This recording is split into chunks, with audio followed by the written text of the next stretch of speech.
नमस्कार, मैं ज्योति श्रीवास्तव और आप देख रहे हैं सी न्यूज भारत। जब दुनिया की नजरें ईरान पर इजराइल और अमेरिका के हमले पर टिकी थी,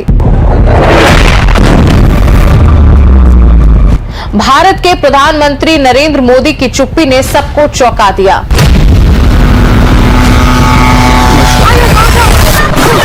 प्रदर्शनकारियों की गूंज, विपक्ष के हाय हाय और अंतर्राष्ट्रीय हलचल के बीच मोदी सरकार ने खामेनेई की मौत पर अभी तक कोई निंदा जारी नहीं की। ऐसे में सवाल है कि ये मौन सिर्फ मौन है या एक सटीक और सोची समझी कूटनीतिक चाल है। समझिए, ईरान पर इजराइल और अमेरिका के हमले ने दुनिया के कूटनीतिक मानचित्र को हिला दिया है। इस हमले के शुरुआती शिकारों में शामिल थे ईरान के supreme leader Ayatollah Ali Khamenei और उनका परिवार। भारत में कश्मीर से लेकर लखनऊ तक लोग प्रदर्शन कर रहे हैं, विपक्ष के नेता हाय हाय कर रहे हैं, लेकिन दिलचस्प बात यह है कि भारत सरकार ने अभी तक खामेनेई की मौत पर कोई निंदा नहीं की। दरअसल भारत की चुप्पी सिर्फ मौन नहीं है, ये एक सूझबूझ भरा कूटनीतिक स्टैंड है। आधिकारिक बयान में केवल शांति और स्थिरता की अपील दिखाई दी है। किसी ने श्रद्धांजलि दी या निंदा की, ऐसा नहीं हुआ। लेकिन इसके पीछे कई कारण हैं जो भारत के राष्ट्रहित और वैश्विक संतुलन से जुड़े हैं। कैसे, चलिए बताते हैं। ईरान को भारत का पुराना मित्र माना जाता है। कई अंतर्राष्ट्रीय मसलों पर उसने भारत का साथ भी दिया, लेकिन दोस्ती का मतलब ये नहीं कि हर कदम पर भरोसा किया जा सके।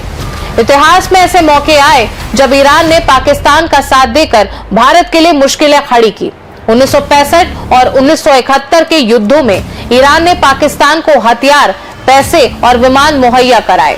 इतना ही नहीं, खामेनेई का भारत विरोधी रिकॉर्ड भी सामने आता है। जैसे 2017 में उन्होंने कश्मीरी मुसलमानों पर पाकिस्तानी जुबान में बयान दिया। 2019 में अनुच्छेद 370 हटाने पर तिलमिलाकर भारत के खिलाफ बयान दिया। 2020 में दिल्ली दंगों को चरपंथी हिंदुओं द्वारा मुसलमानों का नरसंहार बताया। 2024 में उन्होंने भारत की तुलना गाजा और म्यांमार से करने की कोशिश की। अब खामेनेई की मौत पर दुनिया की प्रतिक्रिया भी दिलचस्प रही। अमेरिका और इजराइल के समर्थन में Argentina, Ukraine, Britain, Australia, Canada और यूरोपीय संघ ने खुलकर समर्थन किया। खाड़ी के देश या तो नाराज हैं या चुप हैं। सऊदी अरब ने मौन साध रखा है और संयुक्त अरब अमीरात ईरानी मिसाइल हमलों का सामना कर रहा है। ऑर्गेनाइजेशन ऑफ इस्लामिक कॉर्पोरेशन में भी केवल 10 से कम सदस्य ही निंदा या श्रद्धांजलि देने में शामिल हुए। भारत का रुख जापान और जर्मनी के स्टैंड के समान है। स्थिरता की अपील की गई, लेकिन श्रद्धांजलि या निंदा नहीं। जबकि रूस, चीन, उत्तर कोरिया, इराक, तुर्की, पाकिस्तान और मलेशिया ने खामेनेई की मौत की खुलकर निंदा की। कुल मिलाकर भारत की रणनीतिक चुप्पी राष्ट्रहित और कूटनीतिक संतुलन का हिस्सा है। ये स्टैंड खाड़ी सहयोगियों के साथ संबंध बनाए रखने, वैश्विक लोकतांत्रिक देशों के रुख के अनुरूप संतुलन बनाए रखने और बिना कट्टर बयान के स्थिरता बनाए रखने की कोशिश है।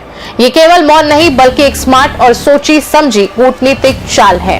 फिलहाल के लिए खास रिपोर्ट में बस इतना ही। देश दुनिया की बाकी खबरों को जानने के लिए आप देखते रहिए सी न्यूज भारत।